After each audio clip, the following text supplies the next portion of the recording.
ઉમરા પોલીસે બાળાઓ સાથે ડબલા કરવાના ગુનામાં પકડેલા કમરીગર લાઇબ્રેરીયનને અગાઉ પણ 7 થી 8 વિદ્યાર્થીઓની છેડતી કરી હોવાના ખુલાસા સામે આવ્યા છે. સુરતની ઉમરા પોલીસની સી ટીમ દ્વારા ઉમરીગર સ્કૂલમાં વિદ્યાર્થીઓને ગુડ ટચ અને બેડ ટચ અંગે માહિતી અપાઈ હતી. ત્યારે બાળકી સાથે ડબલા કરવાના કેસમાં ઉમરીગર સ્કૂલના લાઇબ્રેરિયન શિક્ષક વિજય પટેલની પૂછપરછમાં ચોંકાવનારા ખુલાસા થયા છે. આ લંપટ શિક્ષકે અગાઉ પણ 7-8 વિદ્યાર્થીનીની છેડતી કરી હતી. ઊંડાણપૂર્વક તપાસ થાય તો અનેક ચોંકાવનારી બાબતો સામે આવી શકે છે.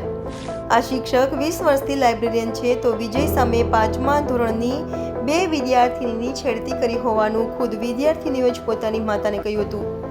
બંને વિદ્યાર્થીનીઓની કેફિયત બાદ સીસીટીવી કેમેરા ચેક કરવામાં આવ્યા હતા, જેમાં લંપટ શિક્ષક વિજયની કરતૂત છતી થઈ હતી. તો પોલીસે પ્રિન્સિપાલ, ક્લાસ ટીચર ઉપરાંત ફરિયાદી અને બાળકીઓ સહિત અનેકની સાથે વાત કરતા આરોપી શિક્ષકે અન્ય વિદ્યાર્થીઓની પણ છેડતી કરી હોવાનું સામે આવ્યું છે.